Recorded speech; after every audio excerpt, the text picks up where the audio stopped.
Alright, dia ada 3 step je, iaitu introduction, content ataupun body dia, all about important points tentang soalan direct tu. Okay, dan yang seterusnya conclusion. So untuk essay ni contohnya soalan dia discuss tentang elemen ataupun condition of offer. Jadi you kena explain lah introduction, offer tu bagaimana kan, definition dia. Okay, mungkin you boleh mulakan dengan offer is one of the element of contract, okay, ataupun element to form a valid contract. Okay, and then you proceed dengan define apa itu offer, what section, itu introduction. Okay, apa section, define offer. After that baru you pergi kepada content, condition of offer kan. Okay, condition offer tu apa? Kita dah belajar dah, offer must be must be apa dia you all? Must be communicated, must be distinguished from invitation to treat, clear, complete, detail, final kan. Okay, kalau clear, complete, detail, final tu ada case dia, cutting and lean. Must be communicated tu dia ada 4 case kat situ. Okay, you masukkan 2 pun okay. Dan yang ketiga must be distinguished from invitation to treat. Okay, secara ringkas saja untuk condition yang ketiga tu. Itu kalau soalan secara direct. Okay, secara direct. Direct dia ada intro and then you buat content dia terus direct tentang condition tu apa and then you conclude kan. Okay, conclude kan. Okay, conclusion you can use your own word berdasarkan apa yang you dah explain kat atas lah. Okay, alright, itu direct essay. Faham So direct essay ada 3 step je. Itu saya dah bagi dah guideline. So kalau you all tak baca guideline tu, you memang tak berusaha untuk score. Okay, you kena setiap kali kenapa setiap kali ada waktu saya bagi ruang untuk you take attendance, untuk you rasa komitmen you untuk prepare tugasan tu, amanah dengan masa tu. Okay, jadi kalau you all tak buat, you all memang tak berusaha untuk score lah, macam tu. So what you give, you get back kan. Okay, tu satu itu cara jawab soalan. Law, direct essay. Itu direct essay. Direct essay ni biasanya untuk online ni student tak ada masalah sangat. Sebab you all masih boleh refer nota. You all tidak dibenarkan berbincang sahajalah. So bila boleh refer nota, as long as you understand the question, you terus attack area yang relevant, dan you boleh jawab soalan dengan baik. Okay, kalau you all fail paper ni, you kena ambil exam depan, dan you tahu macam mana pun, you tak ingat apa you baca, you tak ingat apa you faham, dan you tak boleh score. Sebab you punya jawapan akan kosong, sebab you lupa case apa tentang condition of offer, tentang communication of offer. Okay, so adalah penting untuk you all beri perhatian semester ini dan menunjukkan komitmen yang tinggi kepada subjek ini supaya you tak repeat paper ni untuk jumpa lagi paper ni next time. Okay, macam saya kan, saya mengajar law 299 ni alternate. Saya punya ownership lebih kepada law 240. Law 240 ni dia alternate. So alternate maksudnya SEM ni kalau saya ajar you all, saya tak ajar law 240 sebab part 3 dia tak ada setiap semester. So kalau you repeat this paper, next semester you akan jumpa lecturer lain untuk jawab law. Mungkin you kena jawab dalam dewan exam. So kalau you all main-main lagi selepas cuti raya, then you akan bersedialah untuk ambil tiket, ambil lagi paper ni semester depan. Okay, so jangan ambil risiko tersebutlah kecuali awak sukalah. So kalau saya tak nampak komitmen yang baik daripada awak, saya rasa memang awak tengah membooking tiket untuk jumpa kod ni semester depan. Kalau awak nak, saya bagilah ya. So beri perhatian. Setiap kali saya buat kelas, sebenarnya saya suka kalau you all tunjuk komitmen, you datang awal, you buka kamera, you bertanya soalan, you jawab soalan saya dengan segera. Bila saya minta volunteer, you segera volunteer. Itu menunjukkan kesungguhan. Okay? Beri saya ruang untuk saya kenal awak. Walaupun kita tak jumpa face to face kan, tapi saya kenal awak. Okay, contoh Mustaqim saya dah start kenal dah. Sofia Balkis pun saya dah start kenal. Sebab dia aktif, dia buka kamera bila saya suruh, dan kalau saya tak suruh tutup, dia tak tutup kan. Ataupun okay je sebenarnya you buka, sesekali you tutup kan. At least you tunjuklah kesungguhan you. Okay, tapi jangan tidak menunjukkan kesungguhan. Pesan dekat diri sendiri bila malas. Pesan kat sini, bayangkan semester depan you ambil lagi paper ni. Dan you kena masuk dewan exam. Dan you kena recall all the point-point penting yang mungkin banyak sangat nak ingat. Okay, memang ada keistimewaan diberikanlah sebab online dengan COVID ini mungkin hikmah untuk you all. Tapi kalau you all tak boleh nak ambil hikmah ini sebagai manfaat kebaikan kepada you all, you ambil ringan, benda yang dah ringan, you ringankan lagi dan saya tak boleh tolong you. Okay, saya dah try my best to help you. Kalau ikutkan, kalau you perasan setiap kali kelas law kau 1 jam lebih 1 jam. Saya tak faham kalau you rasa lebih 1 jam daripada yang dijanjikan tu, waktu yang disediakan you rasa berat. Sebab you kena rasa bersyukur sebab memang niat saya nak you lulus semester ni semua orang. Bukan setakat lulus tapi you all kena juga score. Okay, dia tak boleh, kalau ada hati-hati yang merasakan kenapa medium ni dah 1 jam lebih dah ni, dah penat. Okay, kalau you rasa you penat, your lecture also penat tapi your lecture tak pernah rasa penat untuk bantu you. You all kena ingat benda tu. Okay, kena faham benda tu betul-betul. Okay, so saya tak nak lagi lepas ni susahnya nak dapat volunteer. Okay, tunggu dia. You kena segera. Okay, tunjuk kepada saya yang awak hadir, betul-betul hadir sehingga saya kenal awak. Saya notice awak. Okay, so jangan bagi saya notice tak hadir kuliah. Selalu nama asyik panggil sebab tak datang kuliah. Okay, alright. So beri perhatian So sesiapa yang mungkin tak beri perhatian ni, saya harap yang fokus ni, yang dengar dan rasa penting apa saya cakap ni, sampaikan kepada rakan-rakan awak yang rasa mula leka, mula tidak beri perhatian dalam kelas, mula lambat masuk kelas, everything lah. Okay, yang awak rasa ada ciri-ciri nak kena ambil exam depan kan. Okay. Okay, sekali lagi saya explain, ada 2 types of law question, satu direct essay, satu problematic question. Okay, direct essay ada 3 step iaitu introduction, body atau content dan juga terus conclusion. Okay, sekali lagi saya tekankan, essay ni mudah kalau you jawab secara online, termasuklah problematic. Problematic lebih mencabarlah sebab dia ada elemen, dia ada 1 step application. Tapi kalau you ambil paper direct essay, waktu you dekat dalam dewan exam, you kena ingat banyak fakta sebab you memang tak boleh tengok nota. Okay, untuk purpose kita jawab soalan secara online, sekiranya fakulti tidak menetapkan secara offline, memang kita tak ada satu mekanisme untuk menentukan you tengok nota ke tidak. Tetapi walaupun you dibenarkan untuk tengok nota, tidak boleh sebiji ayat dalam buku lah. Kan, at least itu membantu untuk you lulus insyaAllah. Kan, you boleh tengok. Berbanding you kena jawab dalam dewan exam, you tak boleh tengok langsung. Sekalipun you dah baca dan tak mustahil you dah faham sekalipun you boleh lupa. Itu sebab saya suka kenalkan pelajar-pelajar saya teknik mind map dan juga mnemonic. Sebab itu membantu pelajar-pelajar ingat dan hafal dengan mudah lah. Kan, kita kena ada strategi kan. InsyaAllah itu membantu. Tapi untuk yang online, untuk direct essay ni, kalau kita masih exam ikut cara yang seperti semester lepas, you all tak hafal pun, you all boleh jawab dengan baik insyaAllah. Sebab you boleh tengok nota, you boleh tengok nota.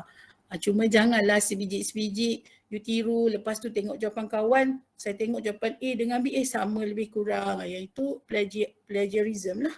Yang tu kita akan lihat juga faktor-faktor tu. Okay, tapi dengan menjawab soalan secara online, banyak faedah yang boleh dapat dan jadikanlah peluang untuk semester ni untuk you score yang terbaik.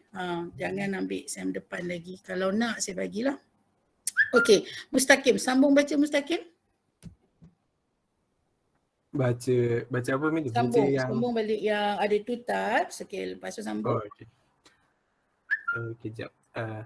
Direct essay question test the student on their knowledge and comprehension, whereas problem question test the student comprehension and ability in their application of the law to the problem given.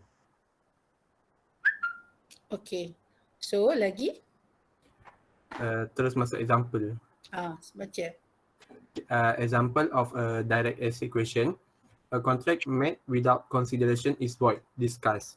To answer a direct essay question, students need to start with an introduction which either defines a particular terminology, concept, or briefly give an overview of the answer. In the above example, the terminologies which should be defined are contract and consideration. Therefore, the introduction of the answer or the first paragraph should contain definition of contract and consideration, such as A contract is an agreement made between two or more parties which is intended to be legally binding. To form a valid contract, one of the ingredients which must be present in consideration. Consideration is something valuable in the eyes of the law that a person gets in return for the promise he has made. Section 2D of the Contract Act 1950 defines consideration as an act when someone has done or abstained from doing, promise to do or abstain from doing something. Consideration can be in the form of rights, interest, profit, benefit, forbearance, loss, or detriment as decided in the case of Kari Vimisa. Okay, alright. Ada ayat komen bawah tu, baca sikit. Ayat komen. Terus masuk next step, Madam. Okay, dalam soalan direct essay ni, dia cerita tentang consideration ni kalau tak ada dia void kan. So you all kalau jawab tentang consideration tu general saja, jawapan you tak akan dapat markah penuh. Okay, itu dalam komen jawapan tu kan. Okay, you jawab seolah-olah you tahu consideration ni general je. You tak explain dia punya exception. So direct essay soalan nampak pendek tapi examiner nak tahu you faham tak dalam general ni ada exceptions. Jadi kalau pelajar dia faham dia kena jawab general saja dan maknanya dia tak faham. Okay, tengok soalan tu betul-betul, faham soalan tu betul, faham kehendak soalan. So dalam soalan macam ni dia nak tahu, student tahu tak dalam general ni ada exception. So lepas sudah explain general, you terangkan exception. Kalau di umum macam ni, memang diperlukan you explain the exceptions. Kecuali dia give specific area untuk apa you jawab dan you baru pergi kepada yang specific area. Okay, specific exception for example. Okay, dan you tengok markah juga. Kalau markah penuh tu 25 contohnya, takkanlah general itu adalah sahaja jawapan dia kan. Memang sikit sangatlah general tu. Yang banyak dekat exception. So you kena, and then bila you conclude pun you akan conclude lah. Okay, bukan semua contract without condition to void kan. There are certain exceptions. Itu contoh. Okay, itu contoh direct essay. Okay, direct essay ni tak susah. Itu je lah guideline dia. You kena tahu ada 3 step and then you kena tahu teknik dan faham maksud soalan tu. Soalan tu adakah macam soalan yang Mustaqim baca seperti guideline saya bagi tu, adakah diperlukan general saja? Tidak ya. Kalau soalan macam tu sebenarnya dia nak tahu. Examiner nak tahu you faham tak? Dalam general ni juga ada exceptions. Okay kelas, clear atau tidak apa yang saya explain? Kelas, is it clear? Saya nak dengar suara. Yes. Clear. Okay. Clear. Macam tu lah. Jangan senyap. Dah lah tak nampak muka you all kan. Okay, alright. So teruskan Mustaqim kepada problematic question Mustaqim. Sebab direct senang je. Boleh baca lagi sendiri yang lain tu ya. Okay, Mustaqim tengok guideline problematic question tu baca. The first step terus, Madam. Problematic. First step untuk problematic ke? Okay, cuba baca. The first step to answer a problematic question is to identify the issue. An issue is the particular area of the law in dispute which the examiner wants the students to discuss. To answer a problem question on law of contract, the student must be precise in their issue because addressing the wrong issue will result in explaining area of the law which is not relevant to the question, and hence the student may come to an incorrect conclusion.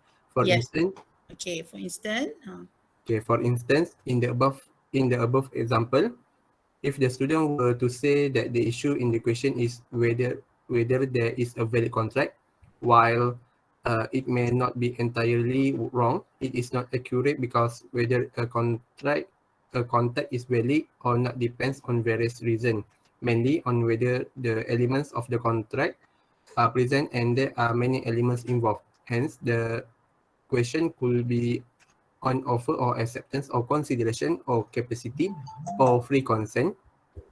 By merely stating that the issue is whether there is a valid contract, the student has not clearly narrowed down the issue. This issue must accompany with specific issue. Okay, alright, dia macam ni Kalau you buat isu tu, whether there is a valid contract sahaja, itu tak boleh lah.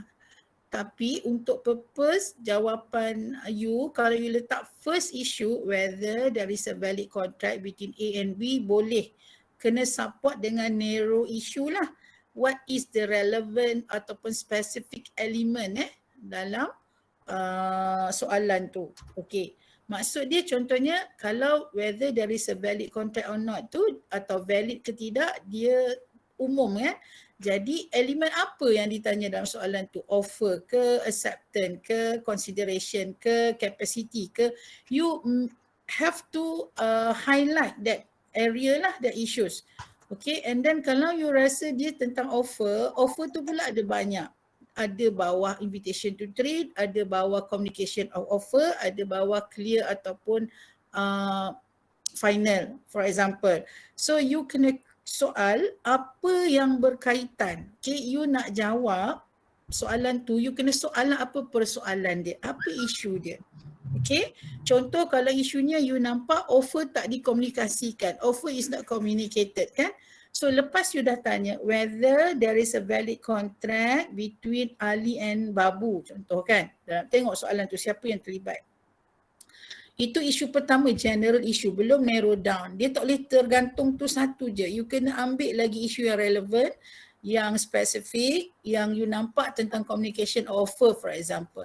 Contohnya second issues yang spesifik, whether the offer of reward is come to the knowledge ataupun is communicated to Babu or not. So examiner tahu, now the student understand which issue actually relevant. So bila you choose the right issue, you akan choose the right law, you akan do the right conclusion. Okay, kalau you tak nampak itu adalah communication of offer, you pergi jawab tentang consideration, you akan refer the wrong law, the wrong conclusion. So please be careful, read the question. Okay, fahamkan betul-betul soalan ni nak apa. Contoh soalan tu clear-clear tulis usia bawah 18 tahun. You tak bincang pun pasal capacities issue. You terus pergi kepada isu intention pula tiba-tiba. So you tak clear which issue actually, which element actually. So bila you go to the wrong issue, you will get the wrong law and you akan apply the wrong application, totally wrong conclusion. Okay, faham tak? So apa yang Mustaqim baca untuk first step inilah maksud dia. Okay class, can you follow what I explain? Class, boleh follow tak? Yes. Yes. Okay, bagus. Alright, so kita tengok soalan dulu. Okay, tak apa, sebelum tengok soalan, kita fahamkan dulu secara overall cara jawab soalan. Okay, Mustaqim, baca step seterusnya Mustaqim. The second step is to explain the points of law. The first reference that the student should make is the statutory provisions, if any. Statutory provisions should not be memorized, but it should be explained in the student's own understanding.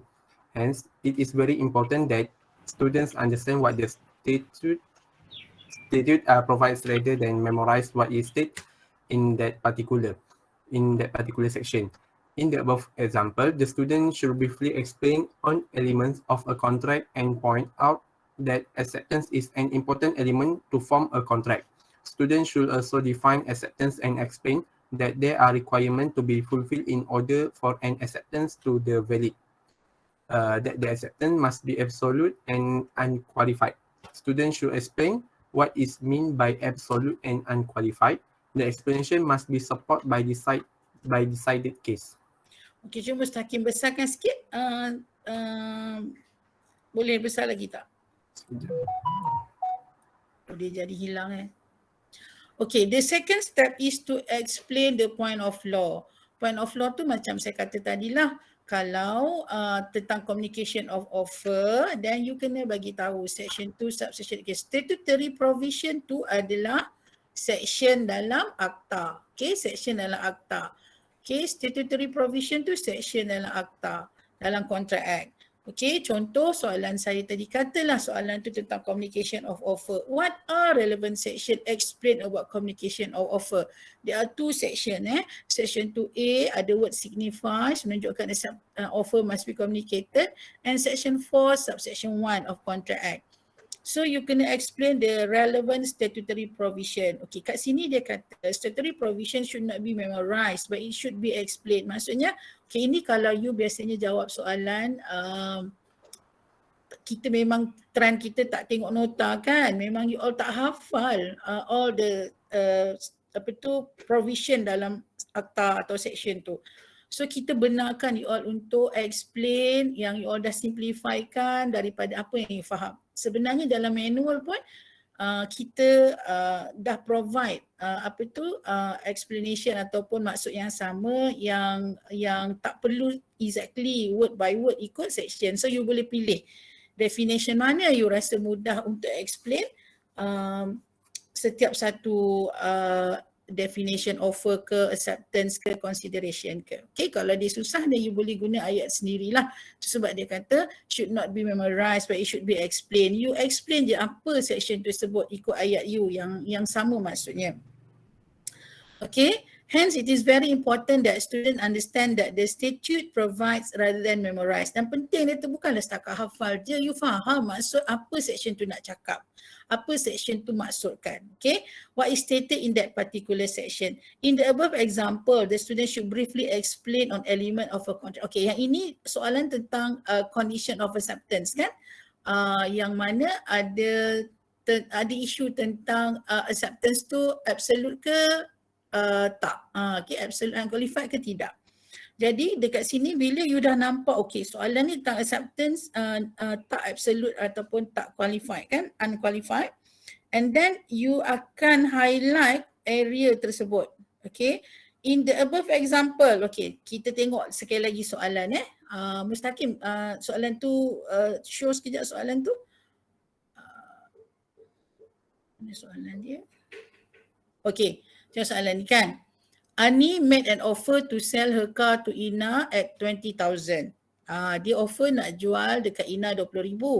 Ina replied that she agrees to buy it at 17,000. Nampak tak? Agrees tu macam accept kan? Unhappy with Ina's reply, Ani sold the car to Mina. Okay, Ani jual pada Mina sebab si Ina nak 17,000. So Ina marah sebab Ina kata Ina agree kan. Dia kata Ani breach contract sebab jual dengan orang lain. Jadi kat sini you kena tengok, okay, soalan ni pendek tau. Kalau dalam soalan sebenar kadang dia jadi panjang. Saja je panjang tapi sebenarnya itulah kisah dia. Okay, tentang section 7A sebenarnya kan. Itu soalan. So you nampak okay ini tentang apa dia tak ada pasal iklan, dia bukan invitation to trade. Okay, dia bukan juga tentang communication of offer. So bila you nampak terus soalan tu orang yang buat acceptance tu dia modify offer tu, then of course you tahu dia di bawah acceptance must be absolute and unqualified. Okay, so pergi balik kat paragraf tadi Mustaqim. Okay, so dia kata kat sini, in the above example, the student should briefly explain on element of a contract and point out that acceptance is an important element to form a contract. Student should also define acceptance. Okay, you dekat law you dah terus tak apa maksud acceptance. Maknanya student tahu soalan ni tentang element acceptance, bukan offer, bukan consideration, bukan yang lain-lain, tapi tentang acceptance. Okay, you kalau faham law, then you akan tahu soalan tentang apa. And explain that there are requirement to be fulfilled. Kita tahu kan, kita belajar tu sebab my map ada condition to be fulfilled. Okay, 7A, 7B kan. Dan juga communication of acceptance. Okay, so students should also lepas define, you bagi tahu ada requirement to be fulfilled, ada condition to be fulfilled. In order an acceptance to be valid, that is the acceptance must be absolute and unqualified. Okay, and then students should also explain what is mean by absolute and qualified. Bagi tahu pula mirror image rule, kalau modify tu jadi apa, semua itulah you kena explain tentang absolute and unqualified. Dan your explanation perlu ada decided cases. You kena support lah jawapan you. Tadi section dah explain, lepas tu you dah explain principle, lepas tu you kena support jawapan you dengan cases. Macam you buat CTU, subjek, you kena ada dalil kan. Ni kena support lah dengan section dan juga cases. Dekat law second step, you kena explain law. Okay, dekat points of law, you kena explain section, statutory provision dan juga relevant cases. Okay, so far clear? Boleh follow tak? Kelas? Boleh. Okay. Cuba you tengok, okay bagus. Cuba you tengok according to section 2D tu kan, betul kan dia bukan 2D tapi dia section 2B sebab dia acceptance kan. Okay, alright. So kita tengok macam mana dia orang buat law. Okay, a contract by virtue of section 2H, ini introduction dekat law. 1950 is an agreement enforceable by law. For the contract to be enforceable by law, it must contain the necessary element. A contract is initiated by an offer, and to form a promise, there must be an acceptance to the offer. Hence, an acceptance is a positive response to the offer made, which would then lead to a binding contract between the parties. So ini intro lah, di intro tentang contohnya macam examiner tahu, student ni tahu this is about element of acceptance. Kita nampak dah student tahu the right issue, the right law. Okay, and then according to section 2B, nampak tak? Terus pada statutory provision yang spesifik pada acceptance. According to section 2, section B of the same act, when an offer is made to the offeree, by signifying his willingness to do or abstain from doing what is required in the offer, the offeree is said to be making acceptance. Ini dia ambil ayat daripada section jugalah, ada word signifies kan. You boleh juga guna word agree, approve ataupun adopt the condition of offer. Itu juga boleh diterima. Daniel dengan Haris, Daniel asyik terkeluar je. Nanti you update saya dia okey ke tak kan. Kalau contohnya ada problem lain, bagi tahu saya macam sahabat awak bagi tahu sekejap tadi Madam. Ya. Sebenarnya future kita orang ada masalah problem. Lepas tu kita orang nak masuk dalam dah tekan link apa tu kajian online class. Tekan link dia tiba-tiba 404 tak boleh masuk. Okey, macam itulah. Kena communicate. Saya faham. Saya tadi pun 2-3 kali juga kena refresh kan. So Amirul okey. Amirul boleh follow. Sekarang okey. Okey lah. Saya cuba nak apa ni? Contoh soalan ni saya kurang faham sikit macam tu. Okey, tak besar kena dengar. So bagi yang boleh rakam, you all rakam, share dengan kawan-kawan kalau ada internet problem. So penting untuk kelas hari ni you all faham. Tapi lepas saya explain ni, you all dah rakam, you all dah dengar. Kalau ada apa pun yang you all rasa nak tanya, gunakanlah platform WhatsApp tu untuk tanya. You all actually boleh guna Telegram, WhatsApp and I discuss tu untuk soal jawab sesama you all dan juga tanya saya juga. Cuma WhatsApp tu lebih senang lah sebab kat handphone saya aktif WhatsApp. Tapi Telegram, kalau Telegram you ada sebab Telegram dia besar kan, besar sikit, dia boleh ambil space. Dan kalau you nak tunjuk contoh, nak minta saya komen, please, okay? Boleh, bila-bila masa saja boleh tanya. That is why sebenarnya setiap kali saya bagi you all tugasan yang saya kata you update attendance dekat e-future, dalam tempoh tu nak tanya saya apa-apa dan sekiranya perlu untuk GM ke, call ke, boleh je. Tapi setakat ni memang tak ada lah sebab tak tahu kenapa mungkin you faham kan. Jadi kalau tak faham, lepas ni saya dah explain, you dah nampak sikit apa you tak faham, you nak tanya dan you silalah bertanya. Ambil wakil satu orang daripada grup pun okey. Okay, so untuk kelas hari ni dengar betul-betul daripada guideline yang saya beri. Sebenarnya kalau you ikut guideline yang saya beri, you baca dan you boleh buat dengan betul juga sebab guideline telah tersedia. Okay, tapi tak apa. Dengar juga apa yang saya explain sebab saya percaya bukan semua orang akan hadam apa yang saya bagi tu. Hanya segelintir saja akan cuba sedaya upaya ikut guideline. Cuba saya upaya untuk adapt guideline tu. Dia ambil ringan je kan. Mentang-mentang saya suruh buat sendiri, you all pun kadang-kadang tak peka betul-betul. Jadi untuk hari ni saya beri ruang sekali lagi. Saya explain lagi guideline yang saya beri tu supaya you all nampak.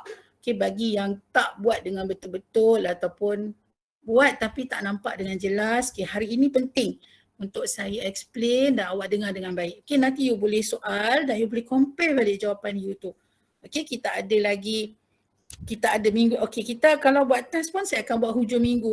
Hujung minggu maksudnya kita habiskan sampai hari mungkin Jumaat lah. Hari Jumaat saya akan bagi soalan dan Sabtu Ahad,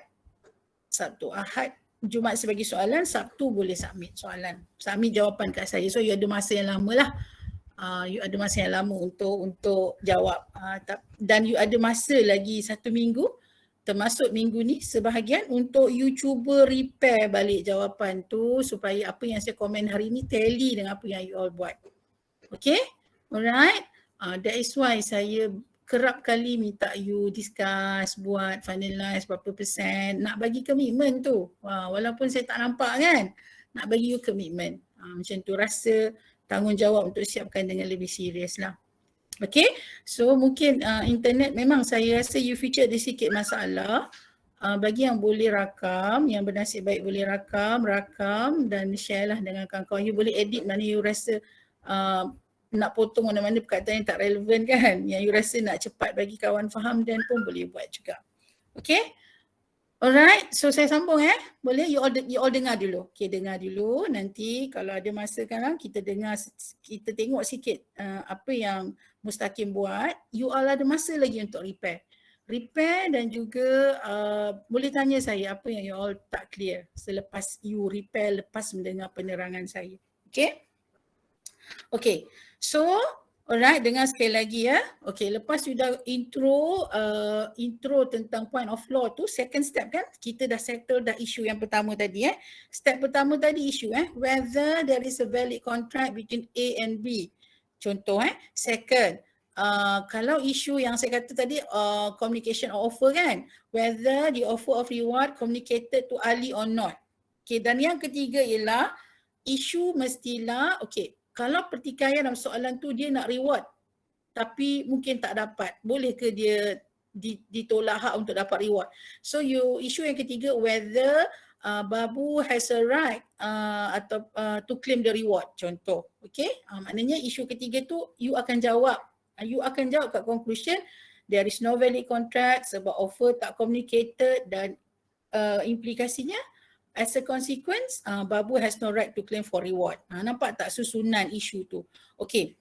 Sebelum itu, cuba kita tengok sekejap bagaimana spesifik issues dibuat dalam soalan acceptance must be absolute and unqualified. Okay, Mustaqim naik atas balik, kita tengok issues, bagaimana issues tu direka. Okay, cuba tengok you all. Okay, kelas, beri perhatian, tengok spesifik isu. Tadi general issue kan, general issue tu markah dia sikit. Tapi ada markah dia tak kosong. Dia menjadi satu permulaan yang baik untuk you mula menulis lah. Okay, specific issue, whether the offeree, that is Ina, has made an acceptance which is absolute and unqualified to form a valid contract. Okay, nampak tak? You mula highlight to examiner, you tahu soalan yang kedua, isu yang kedua ni tentang acceptance must be absolute and unqualified. Okay, nampak tak? Atau yang ni whether you boleh buat salah satu sebenarnya. Yang isu kedua, yang ketiga ni either one you boleh pilih. Whether the counter offer to an acceptance made by Ina kan is a valid contract. Okay, macam tu. So maksudnya kita nampak tentang acceptance lah kat sini. Tapi isu yang kedua tu lagi nampak jelas. You terus highlight absolute and unqualified. Okay, alright. Dan yang ketiga, kalau contoh pasal reward communication tadi kan, dia nak reward. Kita tanyalah whether Babu has the right to claim for the reward. Tapi yang ini, whether Ani ni orang yang telah menjual kepada Minah ni. Whether Ani has the right to sell her car to Minah or whether Ina has the right to recover the car from Minah. Kita tanya ni sebab kita nak jawab nanti. Memang Ani ada hak pun nak jual dekat Minah. Sebab apa? Sebab si Ina tidak buat absolute and unqualified acceptance atau valid acceptance. You nampak tak? Soalan itu akan menjurus kepada apa you nak jawab. Okay, apa you nak jawab lah. Jadi kalau you rasa you nak jawab tentang that issue, then you kena question dulu. Baru you punya flow jawapan tu cantik. Okay, okay kelas. Okay tak? Boleh follow tak? Boleh. Boleh. Boleh, alhamdulillah. Okay, saya tahu Boleh. mungkin saya tahu dalam 50 ni mungkin 20% faham sungguh, mungkin majority faham 70 kan. So bagi yang betul-betul faham, you all boleh ambil inisiatif untuk terangkan dekat kawan-kawan. InsyaAllah you akan lebih faham. Okay, dan dia akan membantu you untuk lebih sekolah insyaAllah. Okay, Alright, so dah settle dekat isu Okay, kita sambung balik dekat law. Okay, sambung, turun balik Mustaqim, jalan yang lurus. Okay. Dekat mana tadi? Kita tengok yang dekat, okay yang ni Okay, nampak paragraf pertama untuk second step iaitu point of law, dia secara general introduce lah apa itu acceptance. And then section 2B terus specific maksud acceptance. And then yang paragraf ketiga tu dia dah mula start pergi more specific. However, in order for the acceptance to be valid and recognized by the law, it must fulfill certain requirements atau certain conditions. One of which is that the acceptance must be absolute and unqualified as provided under section 7 subsection A. Itu markah juga. Section 2B markah, section 7A markah. So jangan terlepas section atau authority yang penting ni. The acceptance must be made in the same term as the offer and the offeree must agree to the offer in totality. Maksudnya mirror image rule tu kan, tak boleh sebahagian-sebahagian je dia accept. Agree nak beli tapi bukan dengan 20,000. Itu bukanlah totality kan. So any modification to the terms of the offer would amount to a counter offer. Nampak? You examiner faham, student ni faham. Dia ada modification kat situ daripada 20,000 ke 17,000 kan? Itu law dia. Okay, law yang you faham apa maksud counter offer. Okay, and would destroy the offer sebab counter offer ni dia akan destroy original structure of offer kan? And then dia sambung lagi, a counter offer is a rejection of the offer as it creates a new offer. Dia explain lagi cerita counter offer tu. So when the counter offer is made, the offerer is no longer bound by the offer that he has made and is free to contract with others.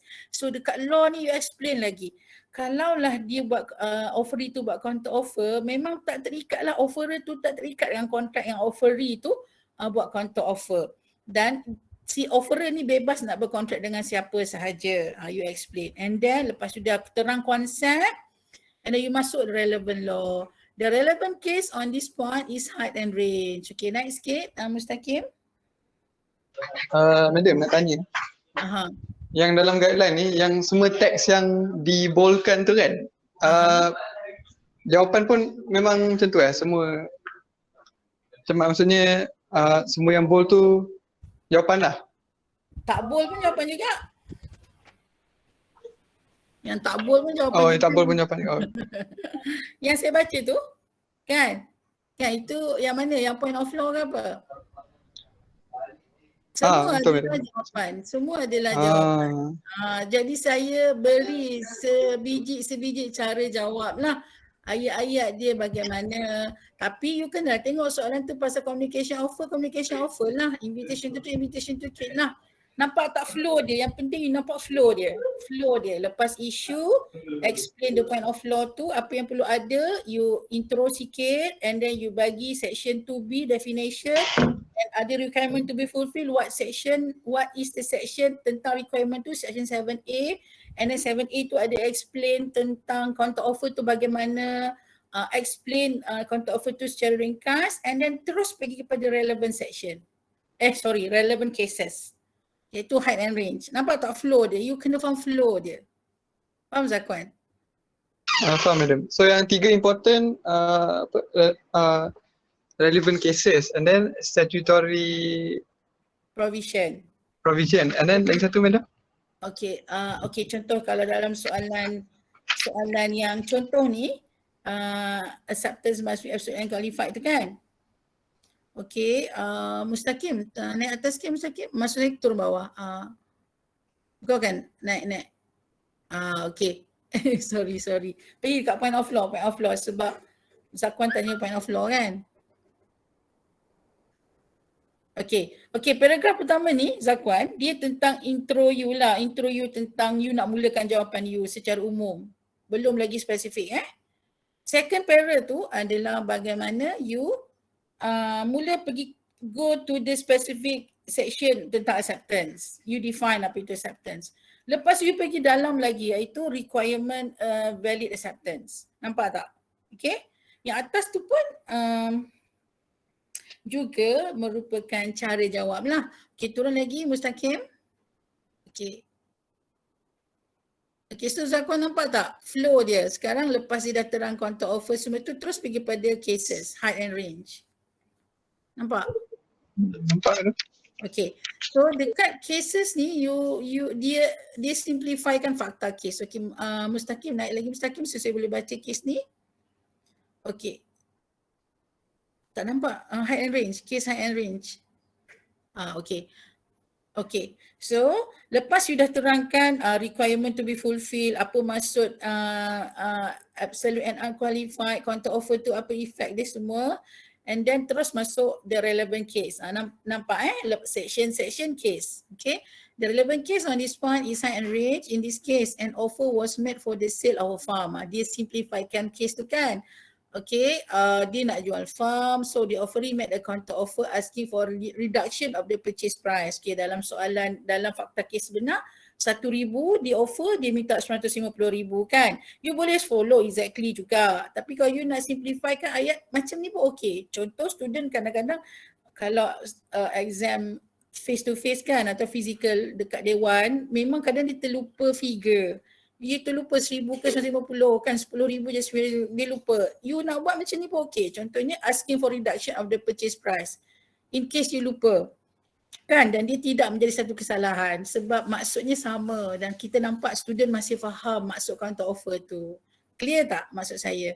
So kadang-kadang student akan keliru jumlah kan. Jadi untuk elak you tersilap jumlah, tapi untuk saya kalau tersilap jumlah 1,000 jadi 10,000 ke 100,000 ke, lepas tu you buat 950,000 ke, saya tak tolak markah pun. Yang saya nak tengok student faham tak masuk counter offer tu macam mana kan. Tapi kalau you nak buat fakta case berdasarkan macam ni approach dia pun okay. Maksudnya terus masuk. The offeree made a counter offer asking for reduction of the purchase price kan, 1,000 yang diminta, yang di offer oleh offerer, offeree minta 150. Tapi you buat ayat macam ni, you dah simplifykan dia. So dalam case tu the offerer disagreed with the counter offer and sold the farm to someone else. Kan sama macam cerita Ina Ani dengan Minah tu kat atas tu kan. Dia jual dengan orang lain. Later the offeree agreed to buy the farm at the original price. The court held that there was no contract between them, as the counter offer had rejected the original offer. Offeree sebenarnya buat counter offer. So dia dah reject the original offer. Tak ada contract. Okay. Faham Faham tak? Kat sini kan markah penting. Banyak saya banyak markah boleh diberi. Daripada awal sampai dekat height and range. Okay. And then student should then go to explain what amount to a counter offer, reduction of price, reducing new term, okay, Jones and Daniel case yang lain kan. Ataupun student juga boleh compare kan lah apa counter offer dengan mere request for further information. Alright. So untuk second step iaitu point of law, you jangan terlepas section dan juga cases. Okay. Alright. Itu law, settle dah. Ada lagi ke? Dah tak ada dah. Okay, memang banyak lagi case lah tentang counter offer ni, tapi cukuplah 3 case ini sahaja dah membolehkan untuk law katakanlah markahnya 10, you dah boleh dapat 10 dah.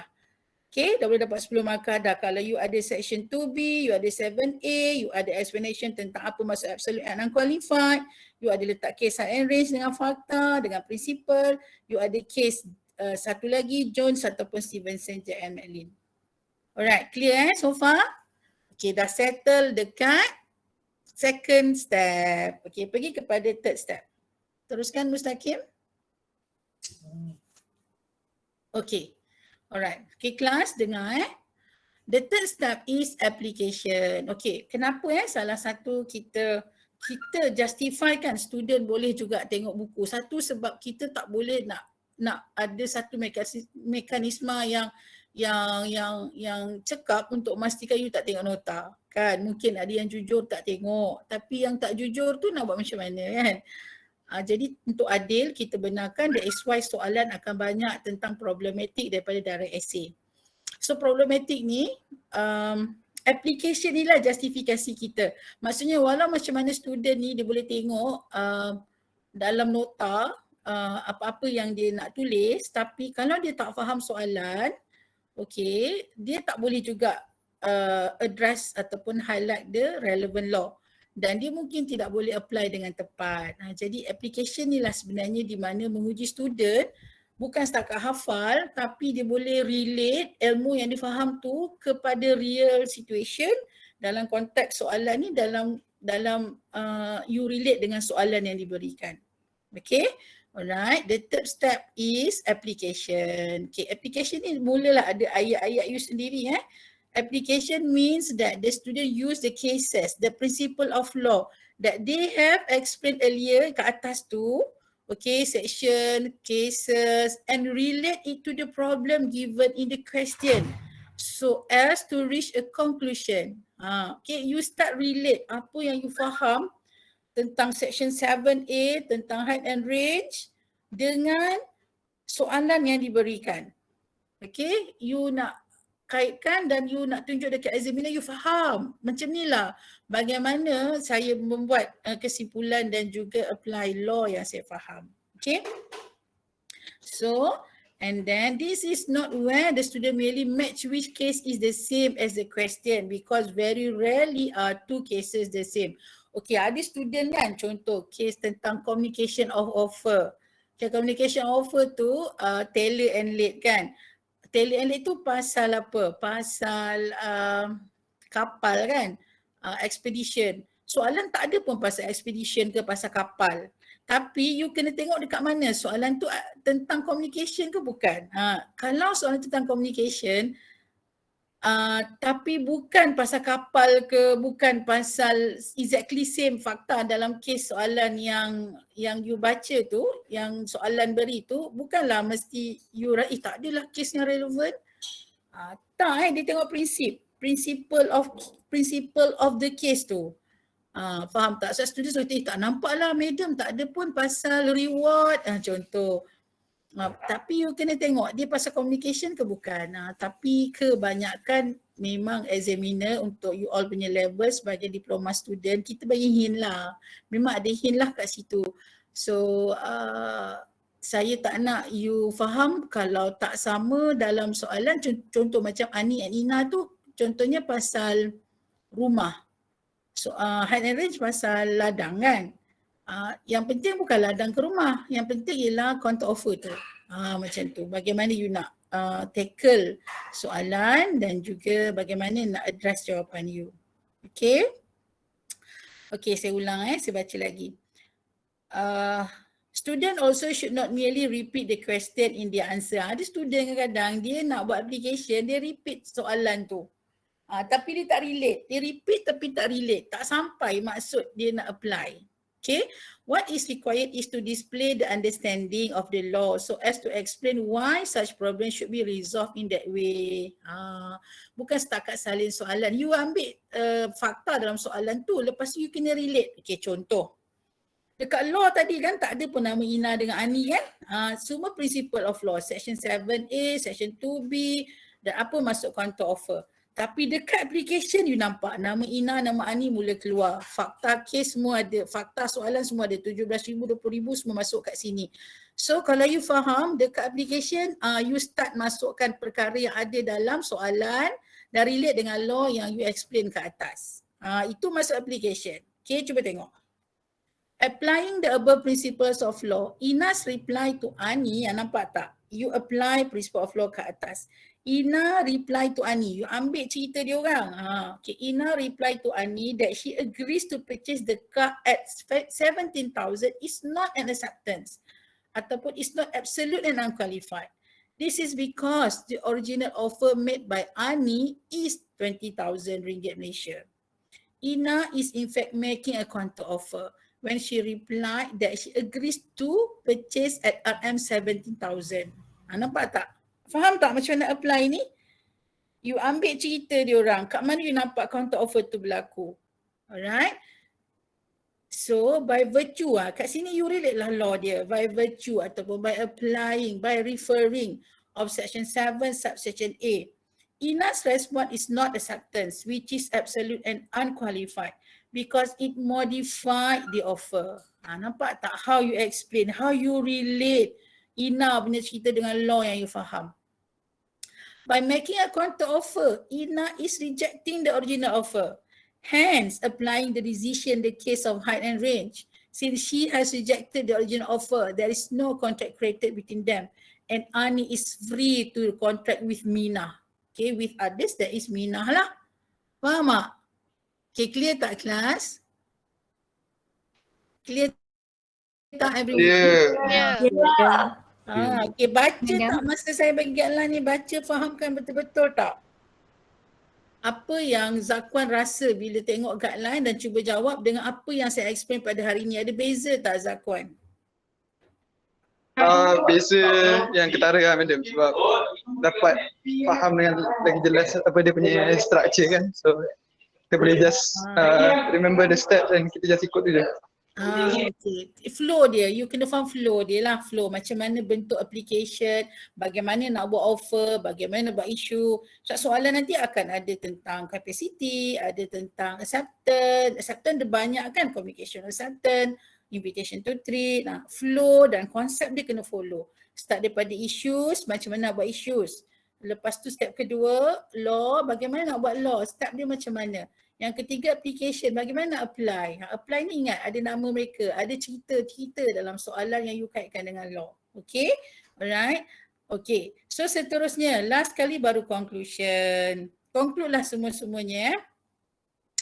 Okay, in conclusion, as there is no contract between Ina and Ani, Ina has no right to claim any damages for breach of contract from Ani. Okay, as there was no valid acceptance made by Ina, ataupun you highlight je perkataan not the acceptance made by Ina is not absolute and qualified pun boleh. Okay, in the first place. Ani is not liable to Ina, so Ina has no right to claim the car from Ina, and Ani is entitled to sell the car to Mina. Macam itulah. Dia conclude secara ringkas kan. Kita bagi tahu tak ada kontrak pun antara Ina dengan Ani. Dan tak adalah isu breach of contract. Dan sebab Ani tak buat valid acceptance pun at first step atau first place. So Ani tidaklah bertanggungjawab pada Ina, dan Ina juga ada hak tak ada hak untuk claim kereta daripada Mina, dan sebenarnya Ani berhak untuk jual kereta tu pada Mina, macam tu kan. Bila you faham, you akan susunlah jawapan tu dengan lebih cantik lagi. Okay, so ringkas je conclusion dia. Macam tu lah. Okay, sekarang ni please tulis dekat chat box. Okay, Mustaqim, dalam skala 1 hingga 10, Mustaqim rasa cara Mustaqim jawab follow tak step yang saya bagi? Skala 1-10. Mustaqim rasa macam mana? Madam, yang jawapan tadi tu saya jawab madam. Macam tu. Okay lah, you dah tengok, you rasa macam mana? Skala 1 hingga 10 tu rasa follow tak? Jap. Okay, tim Mustaqim rasa follow tak? 1 hingga 10 tu berapa je? Sofia rasa berapa Sofia? 7/10 kot. 7, tinggi juga. Kat mana yang kurang tu Sofia? Mungkin dekat bahagian yang mula-mula tu. Dekat isu ya? Saya ingatkan kita pilih 1 je, rupanya kena pilih 2. Isu sebenarnya 1 general tu hadiah sebenarnya. Hadiah tu maksudnya you tulis, contoh katakanlah isu tu ada 3 markah. Okay, isu pertama whether there is a valid contract or not between siapa dengan siapa tu 0.5. Okay, and then 2 adalah isu yang spesifik. Sebab itu yang paling penting, student address to examiner, dia tahu isu tu tak acceptance yang mana satu kan. Offer yang mana satu, communication ke bukan. So tu 2 markah. Satu lagi tentang fakta pertikaian dalam soalan kan. Itu 0.5. Jadi dekat isu tu 3 je markah biasanya. Okay, katakanlah you terletak 1 atau 2 isu pun dia tidak mengurangkan banyak markah lah. Tapi kena rasa sayang lah walaupun 1 markah. Okay, bila dah tahu buat dengan betul. Markah yang paling banyak dekat law. Okay, law tu sebenarnya kalau face to face kita bagi paling banyak. Tapi bila dekat online, sebab application tu lebih menjurus kepada skill you untuk jawab. Sebab law tu you banyak boleh copy juga kan. Dekat application markah akan lebih. Sejauh mana you boleh apply dengan tepat akan dapat markah yang lebih. Contoh katakanlah 20 markah, percentage katakanlah 3 dengan 3 conclusion 3, issue 3. Okay, portion lebih kalau 20 markah tu ada lagi 16 kan. Okay, kalau 16 application tu mungkin 10, law mungkin 6 macam tu. contohlah portion untuk markah application lebih tinggi lah.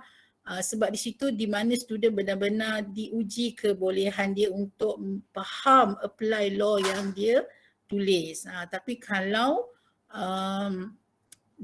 kalau face to face mungkin markah dekat law tu tinggi sikit sebab challenge juga nak hafal fakta-fakta dan juga cases-cases tu. Okay, alright, maknanya markah paling banyak dekat, you fokus pada dua ni lah.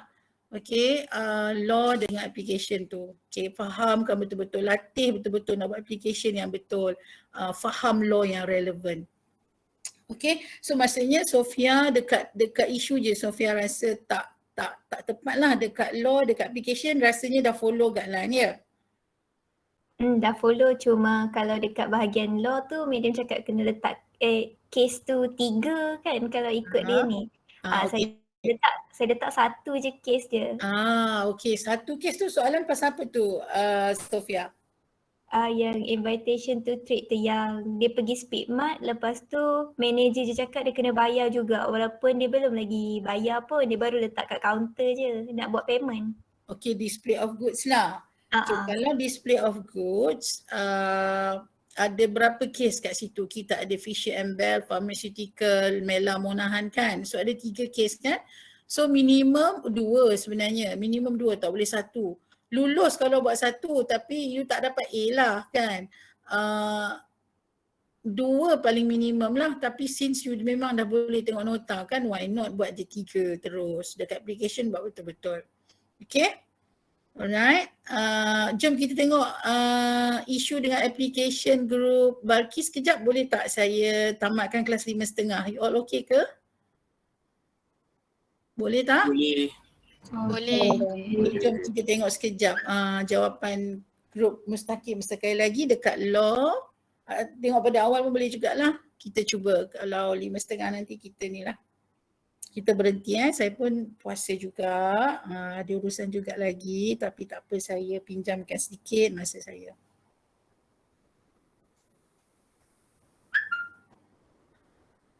Okey, besarkan sikit boleh ke Mustaqim?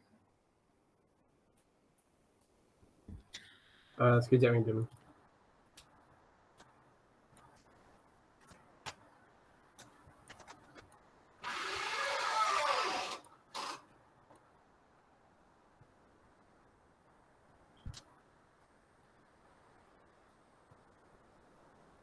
Okay, so isu kat sini kan boleh je buat soalan, boleh je buat isu pertama yang general tadi, whether there is a valid contract ataupun whether there is a contract ada 2 bentuk nak tanya, ada kontrak ke tak, kontrak tu valid ke tak.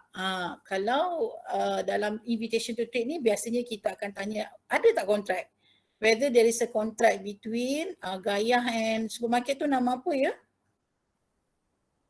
Speedmart.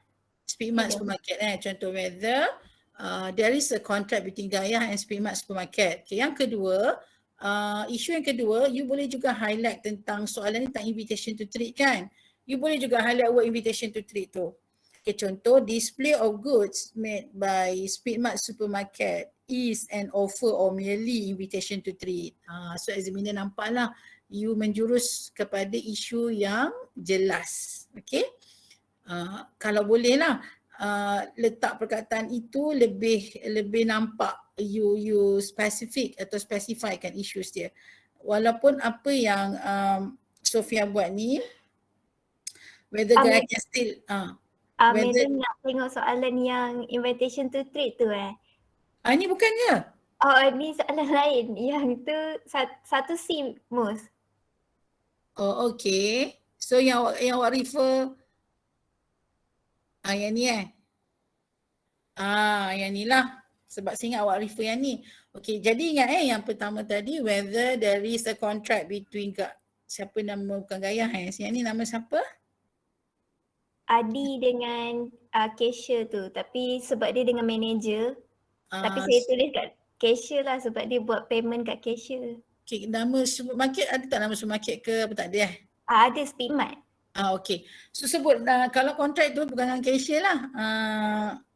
Kalau nak buat isu yang pertama lah, whether there is a contract between Adi and Speedmart supermarket, Yang kedua, whether display of goods made by Speedmart Supermarket is an offer or invitation to trade. Yang ketiga ialah, okey, cuba cerita sikit apa berlaku dalam soalan ni. Gaya pula. Apa berlaku dalam soalan ni, Sofia? Dia tak nak, dia beli apa dan lepas tu dia tak jadi nak beli ke apa? Cerita sikit. Kejap saya bacakan soalan dia. Okay, dekat soalan ni dia cakap Adi went to 88 Speedmart Supermarket to purchase some personal item. He selected a few items and went to the counter to make payment. Unfortunately, when he looked for his wallet, he suddenly realized that he had left his wallet at home. He decided to leave the item and go home. However, Miss Nala, the manager, insisted that Adi must pay for the item. Advise Adi as to his legal right under contract law. Okay, alright. So wallet dia lah tertinggal kan. Tapi dia dipaksa oleh cashier untuk bayar. Okay. Okay, isu yang kedua tadi, kita highlight word invitation to trade lah sebab kita nak highlight dekat examiner, you tahu yang ini tentang invitation to trade. So you boleh gunakan ayat whether display of goods made by supermarket ataupun you boleh jual, you by Speedmart Supermarket, nama sebenar lah dalam soalan tu, is an offer or an invitation to trade. Okay, itu satu. Yang kedua, yang ketiga, baru you boleh tanya, okay, whether there is an acceptance made by the cashier. By the cashier at the counter. Ini juga boleh ditanyalah, maksudnya you dah pergi kepada step yang seterusnya. Ataupun you boleh juga tanya, you all ingat kan yang revocation can be made before acceptance kan. So dalam display of goods ni, selagi acceptance tak berlaku, offerer, customer tu boleh revoke lah kan. Itu antara isu yang you boleh tanya jugalah.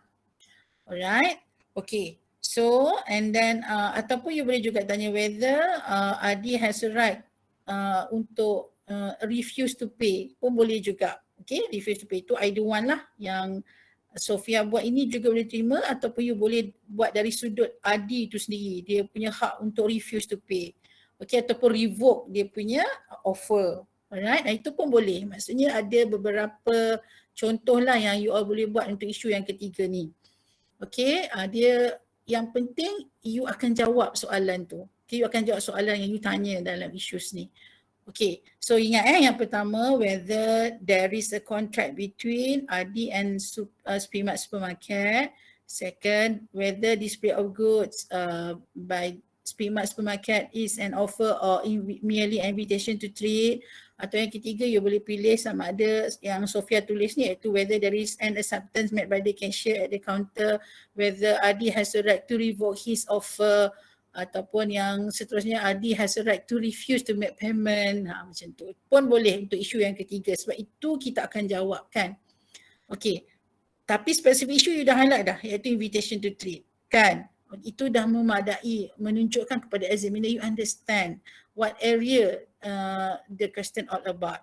Okay, and then lepas you tanya isu, terus pergi kepada yang ini ada kesilapan sikit lah. Kalau tak buat terus direct acceptance, you all kalau boleh bila soalan tu invitation to trade, sebaik-baiknya you all mulakan dengan invitation to trade. Okay, invitation to trade, you define apa itu invitation to trade lah, iaitu paragraf yang kedua lah. Okay, an offer must be distinguished from an invitation to trade, as a response to an invitation to trade will not form a binding contract.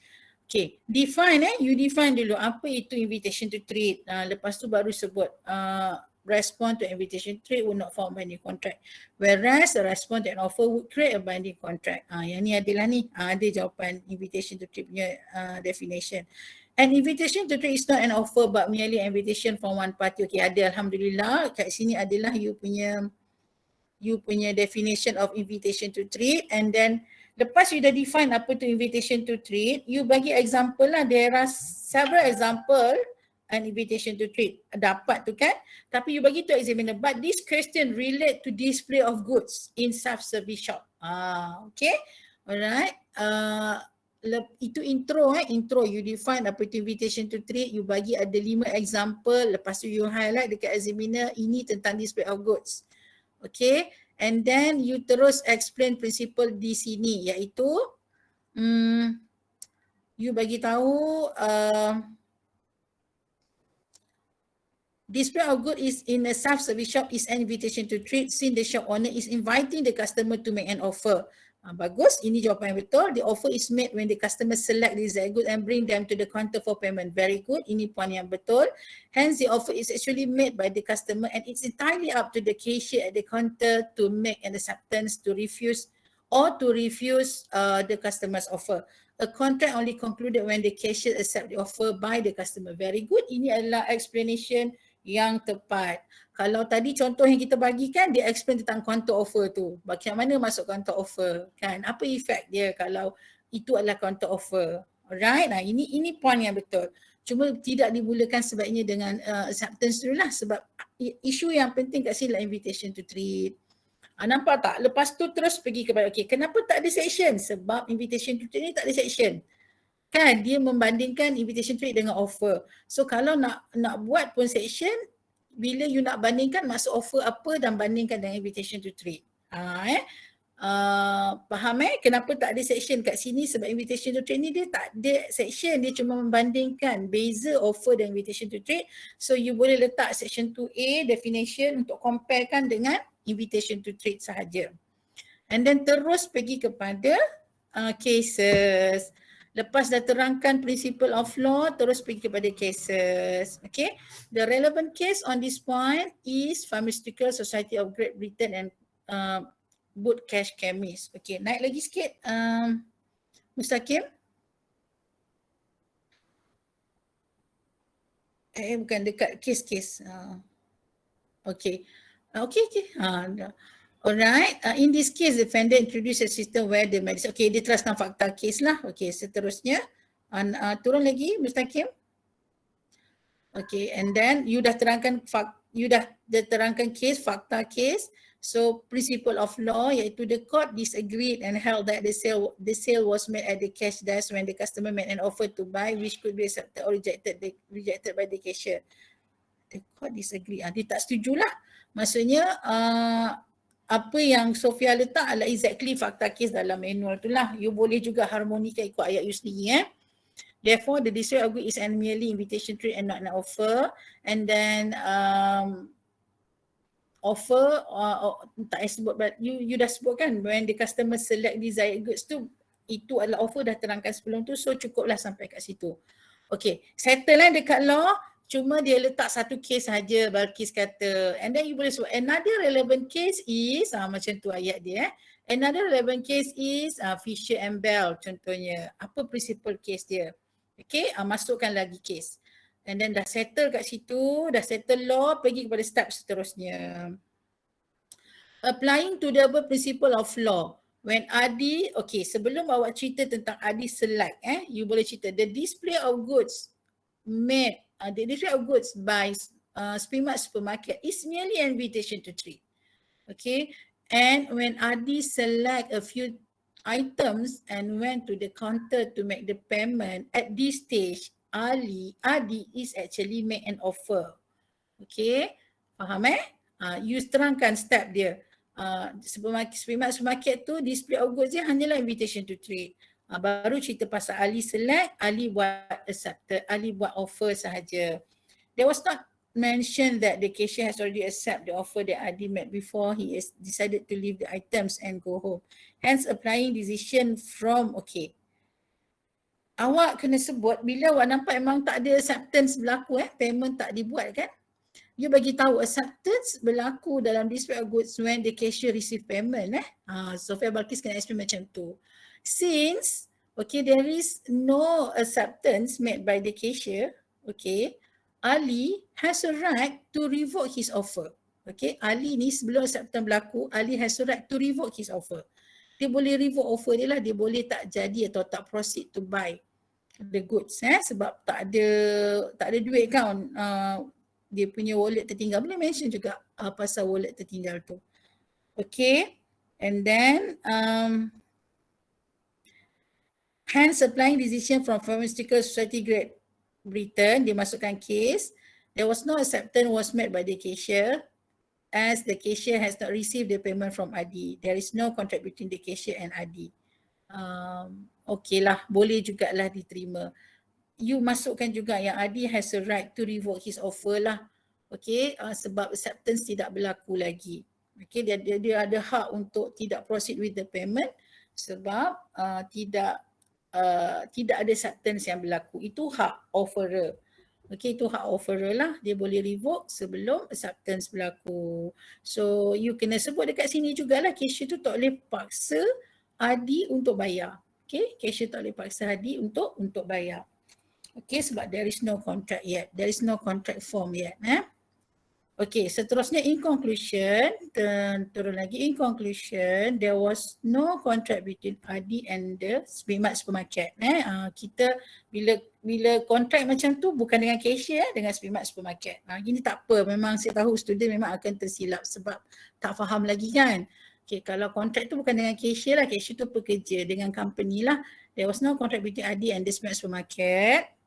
And Miss Nala, the manager, also has no right to force Adi to pay for the items as there was no acceptance made by the cashier. Sebab apa? Because Adi has a right to revoke his offer. Kan? Dia ada hak untuk revoke his offer. Alright. And the display of goods only an invitation to trade and not an offer. Bolehlah diterima. Nampaklah kalau katalah saya mark jawapan Sofia Balkis ni memang masih dalam kategori B+ lah. B+ nak ke A-. Okay, sebab ada case tapi case-nya kurang. Case-nya satu sahaja. Okay, application dia kena tambah baik sikit. Isunya kena tambah baik sikit. Tapi relevant law dia ada, kefahaman dia ada punya conclusion pun nampak dia faham. Boleh masih B+ lah. B+ yang nak ke A tolak. Contohnya B+ dia 72 macam tu, 72. Contohlah kalau dalam bentuk percentage. Okay. Dan yang penting dia ada flow, ada issue, ada law, ada application, ada conclusion. Step 4 tu ada. Dia faham maksud nak buat application macam mana. Dia boleh ringkaskan conclusion tu. Dia boleh address the relevant law, relevant cases. Itu, dan dia boleh define apa itu. Juga invitation to trade. Boleh dapat markah macam tu lah. Cuma kena tambah baik dekat area-area yang tu. Okay, bagaimana dengan yang lain? Boleh follow ke tidak? Boleh nampak tak sikit-sikit mungkin lah hari ni you dengar first time, you tak dapat grade 100% kan? Tapi at least skala kefahaman meningkat tak? Kelas? Okay tak? Meningkat. Okay, Alhamdulillah. Okay, jadi saya harap sharing saya tentang komen saya terhadap jawapan yang diberikan oleh grup Sofia dan juga guideline yang saya telah ulas membantu you all untuk tambah baik lagi jawapan. Okay, so you tambah baik lagi jawapan tu, nanti insyaAllah confirm masa test nanti you boleh jawab dengan baik. Okay, so saya harap bagi yang memang faham, rasa seronoknya dah mula faham, saya cadangkan you share dengan kawan-kawan yang you rasa mungkin ada tadi beberapa kawan you yang demam katanya demam, tak boleh nak fokus. Share je dengan kawan, insyaAllah you akan lebih dapat ilham yang lebih baik daripada apa yang saya sampaikan pada hari ini. Dan okay, untuk tugasan seterusnya tambah baiklah jawapan you all kepada tugasan-tugasan yang saya dah bagi ni. Saya percaya kalau grup Sofia pun ada beberapa kesilapan kecil, mungkin grup lain pun macam tu juga. Okay, yang kesilapan besar tu sila betulkan. So jawapan-jawapan you yang silap tu saya nak you submit juga tau. Saya nak tengok transformasi yang berlaku daripada you buat tanpa guideline, selepas dapat guideline dan selepas saya komen. Okay, boleh Clear tak everyone? Clear, madam. Ya, madam. Okay, Alhamdulillah. Madam. Adila, tadi Adila tak take attendance ke dah take dah Adila? Adila Jafri. Saya dah tanda dah. Dah tanda lambat sikit ya? Sebab tadi tak boleh nak masuk. Okey, betul-betul. Saya tadi pun, alamak kenapa error ni kan. So saya ucapkan tahniah kepada yang berusaha juga untuk masuk. Saya pun doa, janganlah tak boleh sebab saya nak explain ni betul-betul ni. cara jawab soalan kan. Alhamdulillah, Allah izin. Dan saya doakan yang terbaik untuk you all. Tambah baik lagi jawapan lepas saya komen. Buat sungguh-sungguh. Buat sebab you all nak test minggu depan. Okay, buat betul-betul. Tak faham tanya. Sebelum tanya saya, tanya kawan-kawan dulu. Okay, tanya among yourself dulu. Okay, selepas jawapan kawan-kawan you tu, you rasa you nak confirm, dan baru confirm dengan saya. Okay, you refer dulu sehabis mungkin guideline. Refer dulu rakan-rakan yang you rasa faham daripada you, and after that kalau you rasa you need confirmation, dan baru update saya supaya you ada elemen berdikari tu lebih sikit. Jangan baru sikit, belum lagi you telaah guideline, belum lagi dengar betul-betul saya punya video ataupun rakaman, you dah terus tanya saya kan. So gunakan you all punya independent tu, keupayaan you sendiri tu untuk faham, lepas tu baru you all boleh tanya saya. Okay, so you all ada masa minggu ni sampai minggu depan untuk tanya tentang cara jawab soalan, dan saya harap you all boleh tambah baik jawapan you dengan lebih baik lagi selepas ini. Boleh kan Zakwan tanya tadi? Zakwan okey Zakwan?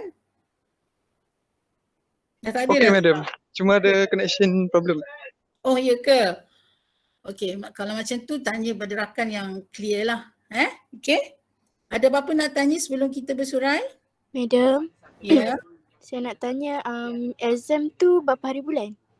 Okey, saya cadang nak beri soalan pada hari Jumaat. You all submit pada hari Sabtu, minggu depan. Minggu depan bukan minggu ni tau, minggu depan. Okay madam, thank you. So banyak masa lagi untuk you repair. Minggu ni boleh repair you punya jawapan-jawapan yang saya bagi tu. Yang dah siap salah tu pun kena submit nanti Ada yang dah submit, ada yang tak submit lagi. Dekat You Future ada task 1, task 2 kan. Ada tutorial question dengan mind map, submit kat situ. Okay, you submit je yang you all buat macam ni. Fasa 1 sebelum guideline, fasa 2 selepas guideline, fasa 3 selepas saya explain. Okay, so you ada masa sepanjang minggu ni sehingga minggu depan untuk submit tugasan dan fahamkan betul-betul cara jawab soalan. Dan minggu depan hari Jumaat saya bagi soalan, hari Sabtu you kena submit sebelum pukul 12. So you ada masa yang lama sebenarnya untuk tengok soalan dan untuk jawab. Okay, itu adalah hadiah dari saya lah untuk pastikan you score. Boleh je saya bagi hari Jumaat tu 3 jam je. Kalau ikut guideline 3 jam sahaja, kalau satu soalan 1 jam sahaja sebenarnya, tapi saya beri lebih masa. Okay, lebih masa dan lebih banyak masa untuk you prepare. Alright, mungkin juga ada soalan objektif sekali kalau ada quiz, you all kena jawab online lah. Okay, online, maksudnya you jawab soalan tu online dalam tempoh yang diberikan lah. Nanti saya update bila saya nak buat. You all Jumaat ramai free kan saya tengok. Jumaat pun mungkin saya bagi sebelah petang lah mungkin. Kalau you all okay, saya buat waktu awal pun okay. Tak ada masalah. Nanti saya update lah hari Jumaat pukul berapa saya akan buat quiz. Quiz ni you kerja online. Okay, online tu maksudnya dia tak adalah sampai 2 hari. Yang essay tu you boleh jawab sehingga ke hari esoknya. Dapat soalan hari ni, besok submit. Madam, Ya. yang essay tu written ke? Type. Okay, dua-dua boleh. Dua-dua boleh. Yang penting you kena submit dekat email lah. Okay, submit dekat email saya dalam bentuk PDF pun boleh, Word pun boleh. Tapi submit dua-dua lah, PDF and Word. Okay? Alright, dua-dua saya terima setakat ini, dua-dua saya terima. Ada setengah pensyarah memang dia nak tulis tangan lah sebab dia nak mengelakkan you all copy paste semata-mata kan. Tapi kalau you dah type, pastikannya lah exactly word tu dalam buku ataupun you copy paste 100%. You kena harmonikan lah jawapan tu mengikut kefahaman you. Okay, ada soalan lagi? Dah tak sabar nak jawab test ya? Madam nak tanya, yang mind map dengan tutorial yang kita buat tu nak submit dalam secara berkumpulan ke ataupun individu nak kena submit dekat You Future tu? Okay, sebab tu task group, so wakil pun cukup. Kalau task individu baru kita submit individu. So far saya fleksibel lah, you all sibuk juga dengan task yang lain kan. So banyak tugasan dalam group lah. So you boleh submit satu orang wakil untuk satu group. Menjawab ke soalan saya Sofia? Okay madam. Okay, alright. Ada soalan lagi kelas? Madam, Ya. minggu depan kita akan bincang tutorial ke atau next topik? Okey, minggu depan kita ada 3 jam lagi perjumpaan kan. So sebenarnya masa untuk lecture you all ni bermakna So mungkin akan ada juga sekali lagi grup lain yang saya akan tengok contoh jawapan yang selepas diharmonikan dalam waktu 1 jam petang macam ni.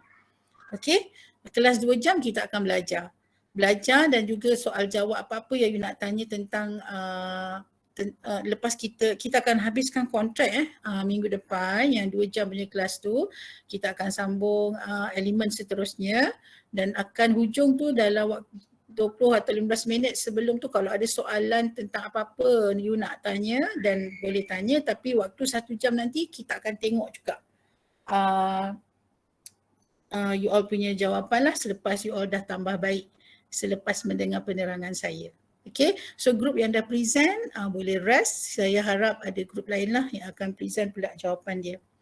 Okay, adakah menjawab soalan awak Liana? So minggu depan kelas 2 jam kita akan sambung, okay, certainty tu sekejap je, satu muka surat je. Certainty, free consent dan discharge. Okay, certainty, free consent dan discharge lah. Saya akan terangkan secara ringkas. Liana, Sofia Balkis adalah grup yang sama ya dengan Mustaqim? Betul. Lagi siapa? Imran seorang lagi. Imran dia jarang bersuara. Imran dengan Kistina. Okay, Kistina ada tak dalam kelas ni? Join tak? Ada, Madam. Ada ya, tak dengar. Yang lain-lain tak nak tanya ke? Grup Mustaqim je yang aktif. Okay, Amirul dah okey dah Amirul yang online? Amirul grup 1153A. Okey dah ke dah terkeluar dah? Ramai tak dapat masuk Madam. Ya, okey, tapi Amirul bernasib baiklah kan. Saya terpaksa ralat tu saya buka Google Meet, ambil dia punya kod tu, terus masuk situ. Baru boleh ya? Memang sakit. Saya rasa dalam pukul 3.50 tu saya rasa sakit hati. Gara-gara future ni, aduh, hai ya Allah, kenapalah hari ni nak jam. Okey, tapi you usaha berjaya juga kan? Saya ni risau sebab madam ni pun kalau tak datang juga kena beritahu MC, kena beri MC juga, kena beritahu. Memanglah kan. Saya agak jarang kalau saya nak pergi nak MC ke, saya kena beritahu madam. Okey, betul-betul. Macam itulah maksud tanggungjawab kan. Kita kena belajar menjadi insan yang bertanggungjawab. Okey, tahniah kepada Amirul. Kekangan itu dapat diatasi dengan usaha yang berterusan kan. So moga-moga Allah beri banyak kefahaman kepada Amirul dan kalau boleh Amirul boleh share dengan kawan-kawan apa yang Amirul sempat dengar pada hari ini ya. So boleh tanya kakak-kakak senior tu. Okay, kakak sini yang about 4 tu, kalau ada contact number mereka, boleh tanya juga at the same time. Itu rezeki you all lah.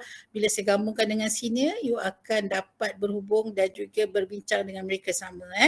Okay, you all, saya pun nak siap sedia untuk buka puasa. Saya doakan yang terbaik untuk you all. Saya harap masa yang saya berikan pada hari ini sangat bermanfaat untuk you all dan Allah berkati. Doakan yang terbaik untuk saya juga. Saya doakan sentiasa yang terbaik untuk you all. Jumpa lagi. Assalamualaikum warahmatullahi wabarakatuh. Bye. Take care. Waalaikumsalam Madam. Bye. Terima kasih Adam. Thank you, Madam. Sama. Bye. Thank you, Madam.